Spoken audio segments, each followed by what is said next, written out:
ትናንት እንግዲህ በፓርክ ደ ፕረንስ ፓሪሴን ጀርመን ከአርሰናል እንግዲህ የአውሮፓ ቻምፒየንስ ሊግ የመልስ ጨዋታቸውን እንግዲህ አከናውነው ነበር። በዚህ ጨዋታ እንግዲህ ፓሪሴን ጀርመን ትናንትና 2-1 በሆነ ውጤት እንግዲህ አርሰናልን ማሸነፍ ችለዋል። ስለዚህ ፓሪሴን ጀርመን እንግዲህ የፍጻሜ ትኬቱን ትናንትና ሊቆርጥ ችለዋል ማለት ነው። ወደ ሙኒክም እንግዲህ የሚያቀና ነው የሚሆነው። ከኢንተር ሚላንም የፍጻሜ ተፋላሚ መሆኑን እንግዲህ ማረጋገጥ ችሏል ማለት ነው። የጀርመኑ ሀብታም ክለብ ፓሪሴን ጀርመን በትናንትናው ጨዋታ እንግዲህ አርሰናሎች በመጀመሪያው 25 ደቂቃ እጅግ እንግዲህ ጥሩ እንቅስቃሴ አድርገው ነበር። ኳስ ተቆጣጥረው መጫወት ችለው ነበር። ነገር ግን ግብ ማስቆጠር አልቻሉም። እንግዲህ የፓሪሴን ጀርመኑ ግብ ጠባቂ ጁዋን ሉጂ ዶናሩማ ትናንት ምርጥ ብቃት ማሳየት ችለዋል። እንግዲህ ጥሩ ኳሶችም እንግዲህ ሲያመክን ነበር። የፓሪሴን ጀርመን ተከላካዮች እነ ሀኪም ዚያች፣ ኑኖ ሜንዴዝ እንግዲህ ጥሩ እንቅስቃሴ ሲያደርጉ ነበር። በተለይ ኑኖ ሜንዴዝ እንግዲህ የቡካዮ ሳካን እንቅስቃሴ እንግዲህ በከፍተኛ ሁኔታ ሲገታ ነበር። እንግዲህ ተቆጣጥሮታል ማለት እንችላለን። ስለዚህ ትናንትና ፓሪሴን ጀርመን በአጠቃላይ ጥሩ እንቅስቃሴ በማድረግ ትናንትና ጨዋታውን እንግዲህ ማሸነፍ ችሏል። የፓሪሴን ጀርመን የማሸነፊያ ግቦች እንግዲህ የመጀመሪያ ግብ ፋቢያን ሩይዝ ነው ማስቆጠር የቻለው። እጅግ በሚገርም አመታት ሞቶ ነው እንግዲህ ግቡን ማስቆጠር የቻለው። ከሩቅ ከፍጹም ቅጣት ውጭ ነው እንግዲህ ይህ ግብ ማስቆጠር የቻለው ይህ ስፔናዊ አማካይ ፋቢያን ሩይዝ። ከዛ በኋላም እንግዲህ ፓሪሴን ጀርመኖች ጁሪየን ቲምበር ኳስ በእጅ በመንካቱ የተነሳ የፍጹም ቅጣት ምት ማግኘት ችለው ነበር። ነገር ግን ሳይጠቀሙበት ቀርተዋል። የመሃል ሜዳው ተጫዋች ቪቲንሃ እንግዲህ ኳሱን ወደ ግብነት ሳይቀይር መቅረት ችሏል። 2-0 የሚመሩበት አጋጣሚ እንግዲህ ማምከን ችለው ነበረ። ይህም እንግዲህ ለአርሰናል ጥሩ ተስፋ ሰጥቶ ነበር። ነገር ግን ብዙም ሳይቆይ ተከላካዩ ሀኪም ግሩም ኳስ አስቆጥሮ እንግዲህ 2-0 መምራት ችለዋል። ፓሪሴን ጀርመኖች ጨዋታው እንዴት እንዳረጋጉት እንግዲህ ተመልክተናል። አርሰናሎች በመጀመሪያ ደቂቃዎቹ ጥሩ እንቅስቃሴ አድርገው ነበር። እስከ 70% 71% የኳስ ቁጥጥር ይዘው ነበር። ነገር ግን ፓሪሴን ጀርመኖች የፋቢያን ሩይዝ ግብ ከተቆጠረ በኋላ ጨዋታው እንግዲህ በጥሩ ሁኔታ መረጋጋት ችለዋል።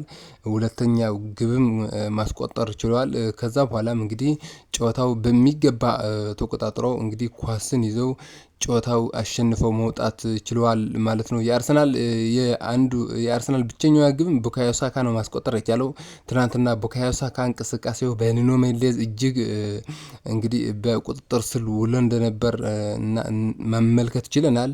ስለዚህ የአርሰናል ተጫዋቾች ትናንትና የተከላካይ መስመር ጥሩ እንቅስቃሴ ያደርጉ ነበር ዊሊያም ሳሊባ።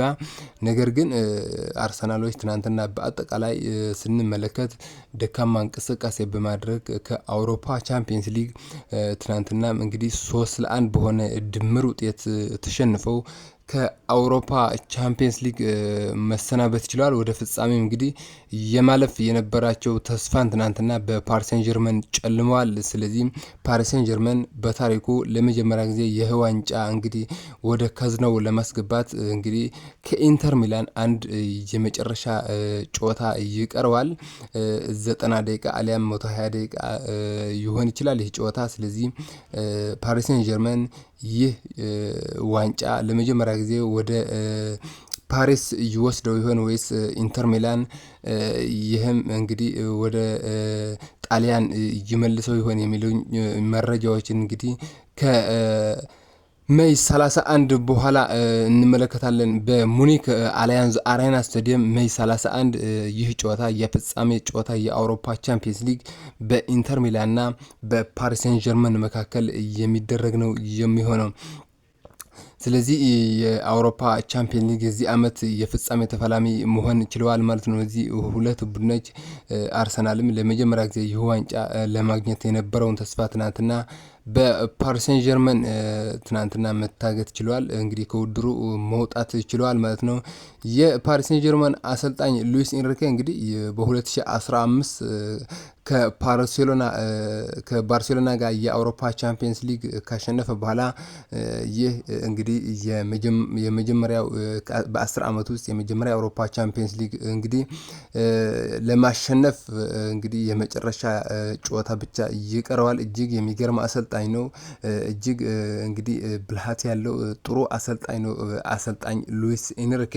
ስለዚህ ይህ የመጨረሻ ጨዋታ ምን ያሳየን ይሆን የሚለው አብረን የምንመለከት ይሆን።